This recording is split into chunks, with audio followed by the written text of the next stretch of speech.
Noslēgsim uz pozitīvas nots. 6. tēma. Vai viss ir slikti? Apstiprinošā komanda būs skolēnu, noliedzošā būs politiķu. Par to noslēgšanu uz pozitīvas nots to liekam balsojums noteiks. Atgriežamies atkal pie tādas filozofiskas peldēšanas. Tātad viss ir slikti. Gatavoties šai spēlē, it kā nevajadzētu būt ļoti sarežģīti, pietiktu tikai atvērt ziņas. Un nav nekāda problēma nosaukt vairākus piemērus tam, kas pasaulē šobrīd ir slikti. Eiropā norisinās lielākais militārais konflikts kopš Otrā pasaules kara. Mēs cenšamies izbēgt no Krievijas ietekmes zonas, bet turpat uz priekšā stāv Ķīna. Latvijas strateģiskajam partnerim ASV pietrūka stratēģijas, lai neievēlētu notiesātu noziedznieku par prezidentu. Eiropā paceļās galēji labējā politika un Ziemassvētku vecītis nav īsts. Bet katrai sliktajai ziņai var likt pretī pozitīvu ziņu un, piemēram, nav argumenti. Tāpēc atliek paskatīties uz filozofisko pesimismu. Tas joks par pustukro vai puspilno glāzi tomēr beigās ir diezgan bezjēdzīgs, tāpēc ka ūdens tajā glāzē tāpat tiks izdzerts vai iztvaikos, un pesimisms uzvarēs. Tajā pašā laikā teikt, ka pesimisms ir drūms un cilvēkam tādā veidā kaitīgs, nav īsti pareizi. Jautājums ir par to, kā mēs interpretējam pasauli. Pesimisms var padarīt cilvēku laimīgāku tādā ziņā, ka mēs vienmēr gatavojamies sliktākajam gadījumam, bet tomēr esam priecīgi, kad šis sliktākais gadījums nepienāk. Filozofs Viljams Džeimss izstrādāja cilvēka laimes vienādojumu. Prieks ir vienāds ar cerībām, dalītām ar realitāti. Un tā kā realitāti mēs bieži nevaram mainīt, atliek vien mainīt cerības. Un pesimisms tieši to arī dara. Ja mēs sākumā gatavojamies uz sliktāko scenāriju, tad beigās būsim priecīgāki, jo cerības nebūs sagrautas. Mūsu komandas otrais arguments saka, ka prieks un optimisms ir pretdabiski. Tas visiem ir skaidrs, ka cilvēks kādu dienu izmirs. To izraisīs kāds kosmisks notikums vai cilvēku uz Zemes. Nevarēs sadalīt smilšu kasti. Kāda doma par nākotni pati par sevi nav diezko iepriecinoša, bet tagadne nav daudz labāk. Cilvēks katrā brīdī ir ļoti tuvu. Cilvēks katrā brīdī ir ļoti tuvu iznīcībai, un problēma ir pašā cilvēkā. Kas notiktu, ja seni alu cilvēki neietu medīt, tie izmirtu? Tātad mums visu laiku, katru dienu ir jāpieliek pūles, lai pārvarētu visuma vilkmi uz bezdibeni un izdzīvotu. Vācu filozofs Artūrs Šopenhauers, tāds interesants kungs, kas dzīvoja vecumdienās viens ar kaķi, tāpēc, ka viņš uzskatīja, ka dzīvnieki ir laimīgāki par cilvēkiem, tāpēc, ka viņiem nav augstas cerības uz dzīvi. Viņš definēja cilvēka gribu. Tie ir tie instinkti, kas liek mums medīt, liek mums meklēt ēdienu, iet uz darbu un tādā veidā izdzīvot. Tātad ar to viņš saka, ka visos pamatos viss ir slikti, mēs tikai veiksmīgi no tā izvairāmies. Un pēc Šopenhauera domām šī griba gan ne tikai aicina mūs izdzīvot, bet arī ved izmisumā. Un mūsu komandas trešais arguments saka, ka cilvēka tieksme pēc optimisma ir kaitīga. Šī griba liek cilvēkam attīstīties un tiekties pēc prieka. Te rodās nākamā problēma, ka prieku īsti nekad nav iespējams sasniegt, tāpēc, ka aug mūsu cerības. Šopenhauers uzskata, ka cilvēka dzīve ir iespējama divos stāvokļos – ciešanas un garlaicība. Ciešanas ir tajā brīdī, kad netiek sasniegti mūsu mērķi, kas ir ļoti bieži. Un garlaicība iestājas brīdī, kad vairs nav mērķi, ko sasniegt, un nekam vairs nav nekādas jēgas. Ciešanu stāvoklis, tā teikt, ir mūsu pašos pamatos, jeb kā IT cilvēki teiktu, ciešanas ir visuma noklusējuma iestatījumi. Un politiķu komandai tagad teikt, ka dzīve dažreiz ir skaista, tas ir kā cīnīties ar veidzirnavām, tāpēc, ka pati dzīve ir cīņa ar veidzirnavām. Un noslēgumā Edvards Viedenboms. Tumsa un migla pasauli sedz, mūžīgas rūpes dzīvē tik redz. Velti ir strādāt, veltīgs ir darbs, galā tak zemē grauž tevi tarps. Laimības sapņi, blēņas un nieks, nava virs zemes sagaidāms prieks. Ciešanas sāpes, sirds tikai jūt, nolēdēts liktenis cilvēkam būt. Paldies!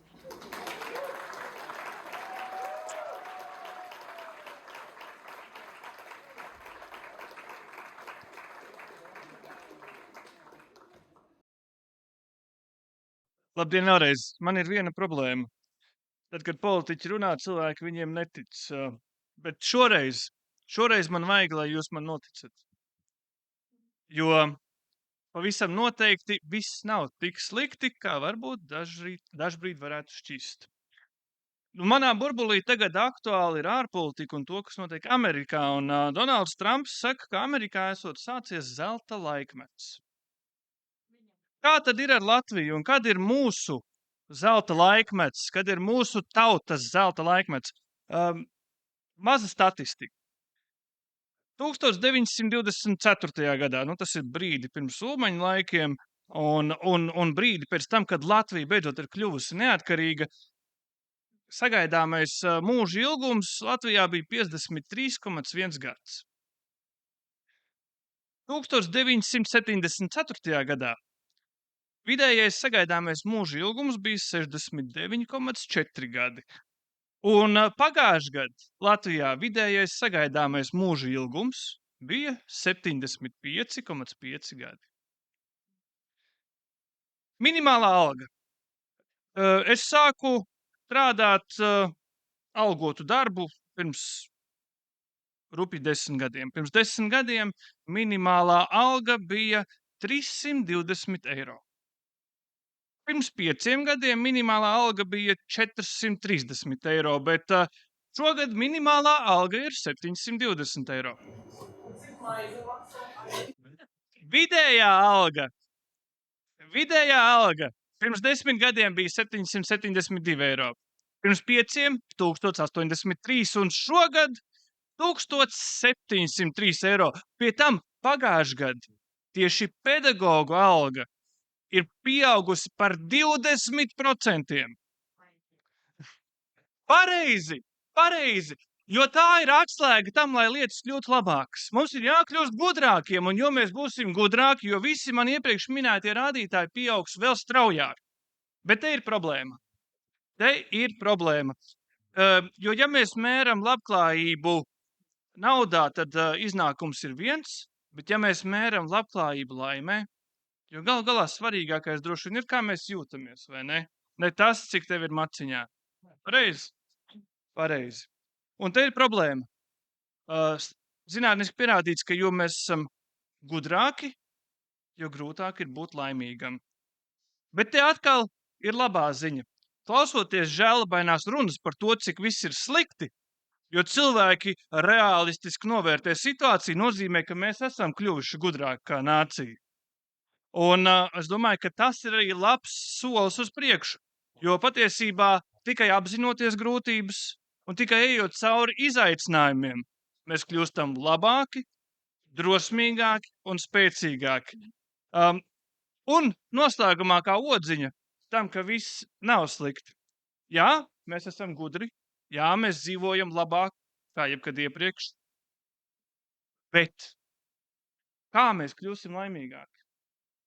Atgriežoties pie vienas no pirmajām tēmām par sociālajiem tīkliem, paļausimies uz modernajām tehnoloģijām, jo mums tomēr pastāv vienreizējas iespējas notrulināt mūsu asos prātus un kļūt laimīgākiem kā jebkad iepriekš. Paldies! Viss ir labi!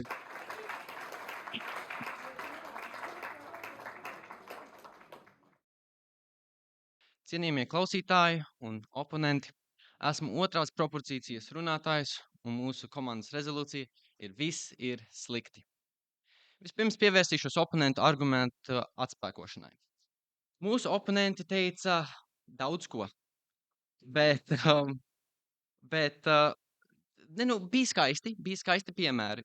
Bet es teiktu, ka šie skaistie piemēri, piemēram, kā minimālā alga ir pacēlusies, kas ir labi, bet arī dzirdot no arī skatītājiem viņa atbildi. Arī viņa teica, ka mēs dzīvojam arī ilgāk. Kam tam jēga?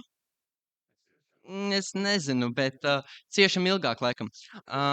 Un it īpaši, ka vajag, un uzsāka runa, ka vajag ticēt man. Vārdu pa vārdam saku.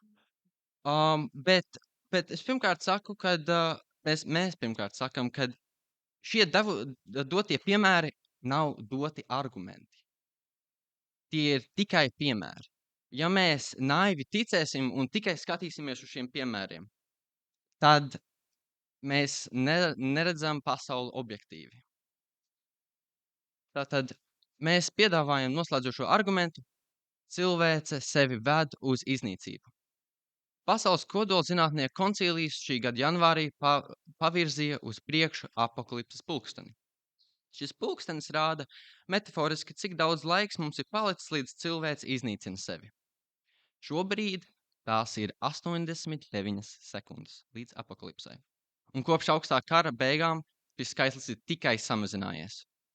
Klimata pārmaiņas arī ir lielākais drauds cilvēcei. Tas ir drauds, kas nesaņem pietiekamu uzmanību no pasaules lielu valstu puses.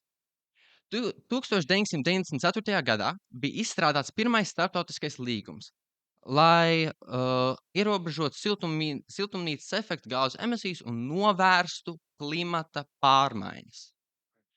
Tajā gadā siltumnīcas efekta gāzes emisijas summējās pie 34 biljoniem tonu.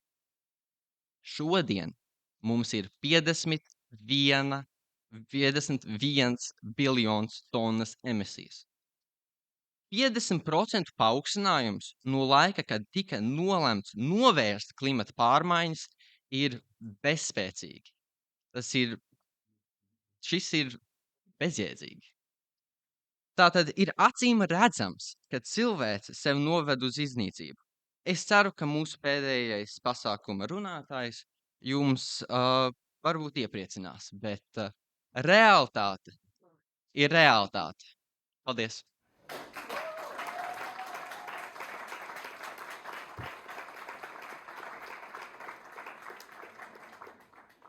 Es uzskatu, ka mums vajadzētu tomēr nobeigt uz pozitīvas nots. Tātad, pirms es pārēju pie tiešām ļoti nopietniem argumentiem, šis būs tāds emocionāls. Viss ir labi, jo Latvijas animācijas filmas Traume iet uzvaras gājienā. Un tūlītās ļoti, ļoti ceram, ka būs arī Oskari. Bet, pavisam nopietni es uzreiz pasaku, es riskēju, es zinu, ka lielākā daļa no jums jaunieši tūlīt sāks rādīt šitā un vispār negribēs man dzirdēt, bet es teikšu tā, pasaulē būs labi, jo pasauli izglābs Trumps. Jā, es zinu, ka jums viņš nepatīk, bet mani argumenti ir sekojoši. Kā teica mans ļoti labs sens draugs un līdzgaitnieks Ēriks Stenzenieks, reklāmists intervijā Neatkarīgā Rīta avīzē, kas nesen bija, viņš teica, pasaule bija faktiski bezdibeņu priekšā, bet vienā brīdī ievēlēja Trumpu un visu nocirt tā kā ar cirvi. Un viens no kolēģa argumentiem runā par to, ka viss ir slikti, visuma vilkme uz bezdibeni. Visuma vilkme uz bezdibeni ir beigusies, jo Trumps ir atgriezis Ameriku, un tas vilnis nāks arī uz Eiropu agri vai vēlu pie pamatvērtībām. Trumps ir atklājis un turpinās kopā ar Masku atklāt ļoti daudzas afēras un kā tika finansēts gan Covid, gan šīs Uhaņas laboratorijas, kā no ASV šīs te starptautiskās attīstības institūcijas, kur šobrīd Ilons Masks ir cēlis gaismā, kā tika finansētas tais skaitā teroristiskas organizācijas. Un faktiski, piemēram, tas, kas izsauca šoku, bet visi uzreiz bija, visiem, kam izsauca šoku, arī argumenti zuda. Trumps pateica Meksikai un pateica Kanādai, būs tarifi, ja jūs neizdarīsiet to, un diennakts laikā viss mainījās. Izrādās, ka var sargāt robežas, izrādās, ka var arī cīnīties pret narkotiku izplatību, vai tas ir slikti? Bravo! Es domāju, ka Trumps aizstāv savu valsti un pareizi dara, un arī rāda piemēru Eiropai. Eiropai tas notiks daudz, daudz lēnāk, jo Eiropa ir pēdējās 10 gadēs iegrimusi diezgan dziļā kreisā liberālisma purvā, bet Trumps izglābs pasauli.